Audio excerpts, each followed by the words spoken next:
many unalivings, lynchings that are happening. People being found hung. And down in Jacksonville, actually in Baldwin, Florida, they're trying to rule everything that happens to this right here, people like this right here, trying to rule it a unaliving of themselves. This is Keandre Taylor. He was working down in Baldwin, Florida at a travel center, Travel Centers of America, a Petro down in Baldwin, Florida. He voiced his concerns many times to his family, even tried to reach out to HR regarding the harassment and the racism that he was facing at his job. But nobody was listening at his job. His family was, but at his job they wasn't. They failed him. Some of the last words that his family heard from him when he wrote them was, "I don't want to be unalived out here, man."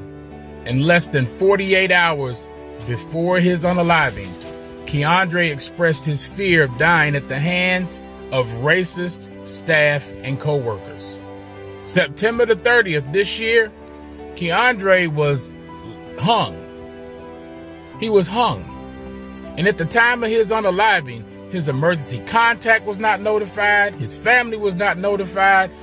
He had been unalive for almost 24 hours before his mother, Tawana Richmond Taylor, was even notified.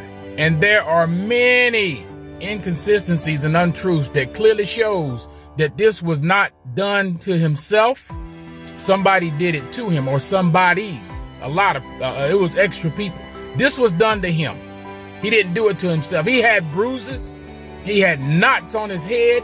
He had a swollen eye, and it was like somebody had actually beat this boy up. He's 31 years old. He has 3 children that are under 10 years old, and they are the light of his life. And this young man was found hung in a storage shed at his job at the Travel Centers of America in Baldwin, Florida, in his uniform. And the only way that his family found out was it was somebody that he was cool with that called the family, called the mother. Now, this may be a procedure, but everybody at his job could identify him. But the police came in and still wanted to fingerprint him. The questions that have to be asked: if he committed an unaliving to himself, how did he hit himself in the eye? How did he hit himself in the head? How did he end up with all these bruises? How? This is just like the Yona Lubrin case and many other cases that are happening all in Florida. This stuff is happening in Florida. We need to wake up, people. And when you try to search this story, people, TikTok, when you try to search this story, there are no news stories, no articles or anything. It's the family crying aloud. So we need to get this out there. We need to share this, share it far and wide. We need to bring attention to this.